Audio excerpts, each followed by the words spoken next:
So this is going to take me to the two last pitfalls of masculine practice. And the eighth pitfall is that every man was made to be a leader.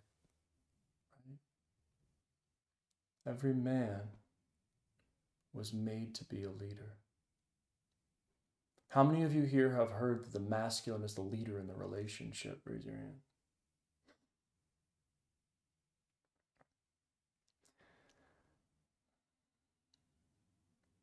Now again, there's usefulness to this idea. All of these ideas are highly useful. That's why they're really popular things to say and to practice. Because they buy right into our story. Like our ego hears these things and goes, oh, hell yeah, that's right. That's what I want to do. That's what I should be doing. They're good stories. And they do have powerful implications that develop leadership within oneself. That's an important thing. But I want you guys to really think and feel into this. How many men do you really know whose lead you would follow?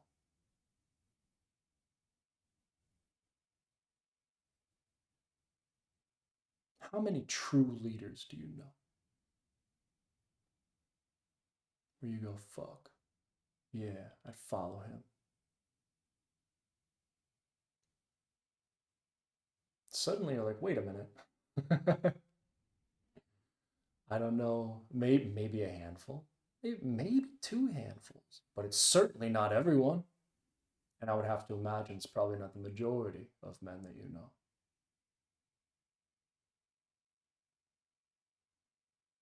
So are we all fit to be leaders? And do we deserve to be leaders just because we're men? I know plenty of men who are unfit to lead.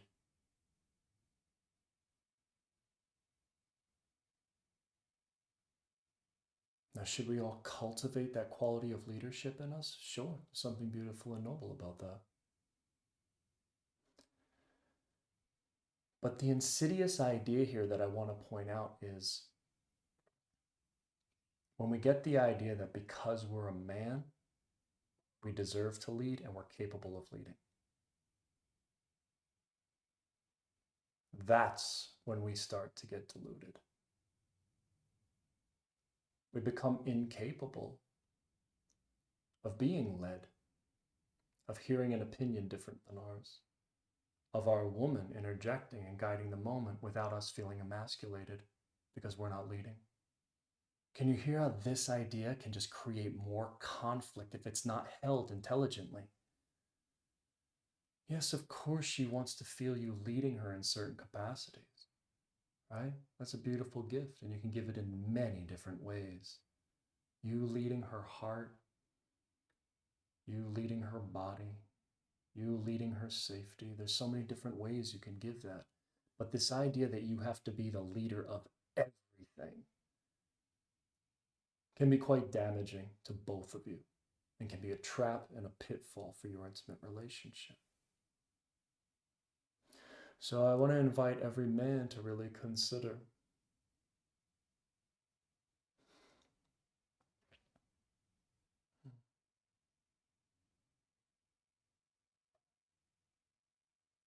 what does it mean to be a leader?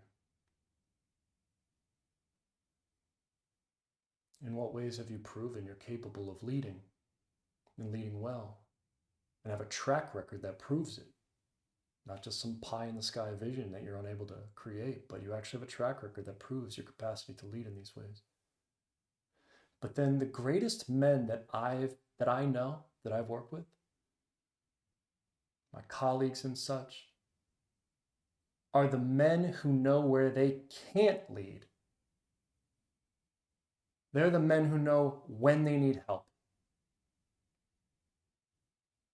They're the men who know when it's time to get outside perspective, outside opinion, because they're unfit in certain areas of their life.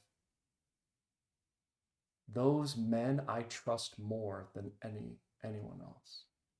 It's the men who have the capacity to see honestly where they're at and know when it's time to get help and outside perspective in an area that they don't have it in. And then they don't have to hold the whole world up by themselves, right? So just because we're men doesn't mean we're fit to lead across the board. Sure, we have our gifts and we can all cultivate that capacity. But be careful of delusion. Sometimes your woman is going to be better at leading in certain areas of life than you are. And to have the agility and the sensitivity and the awareness to recognize that without putting your manhood at stake, without feeling emasculated,